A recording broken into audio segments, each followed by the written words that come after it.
Hi there, this is Group 21. Our topic is augmented reality. The ecosystem of augmented reality is growing fast together with the number of AR companies. In this video, we would like to show how current AR technology affects on people's daily life by demonstrating showcases in contexts such as education and entertainment. Number 1.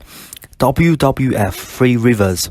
It is an educational visualization mobile application developed by Worldwide Fund for Nature, a non-governmental organization pursuing the wilderness preservation.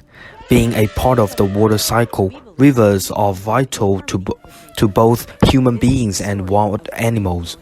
After setup, a virtual landscape is loaded on the screen. Users can interact with the AR objects by touching the screen and moving the camera. The sound effect is triggered when the camera is within a certain range. Annotations are printed out on the screen when focused on special characters. The main idea presented here is to remind the public of the environmental awareness and the importance of the river in nature. Number 2. My Very Hungry Caterpillar. It is a children's entertainment application depicting a classic story written by Eric Carle in 1969, in which there is a hungry caterpillar eating itself through foods and eventually emerging into a butterfly. Even though it is developed for kids, AR features are cleverly incorporated in this game. The brush is painting on the plane whenever the camera is moving close towards it. As the children controls the brush by the feedback of the accelerometer, it makes the painting experience so novel that it does not feel like holding a screen but a real brush in hand. My Hungry Caterpillar is a great example exhibiting how AR could enrich the ecosystem of picture books.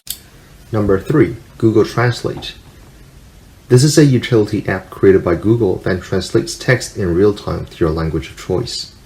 After opening it up, you get the option to choose camera, handwriting, conversation, or voice, as well as the language to translate to and from. There is the option of automatically detecting the language to translate from. Selecting camera, the default option is instant. As you can see here, this option replaces the foreign text with the translated text seamlessly. The font and color of the translated text is retained, creating an experience where there isn't just a translation of foreign languages, but that the world through the lens of the application is in your native tongue. Google Translate here is an example of how advances in augmented reality could fundamentally change how we go about our daily lives and communicate with each other. Number 4. Pokemon Go. Pokemon Go is a game created by Niantic for mobile devices. It's a game where you go and catch Pokemon in the real world by walking around to find them before throwing a Pokeball to catch them.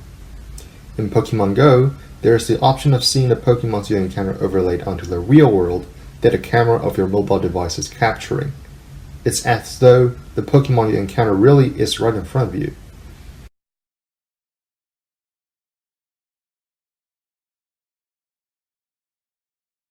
Aside from just capturing Pokemon in the wild, the game also allows you to put the Pokemon you captured out, once again into the real world that the camera is looking at.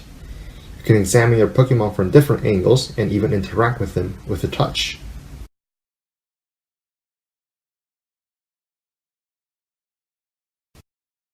In conclusion, augmented reality is an important part of how technology will become even more ubiquitous in the future. Though it is just inserting computer graphics into the camera's field of view, doing so highly enhances its content by placing it in a real context.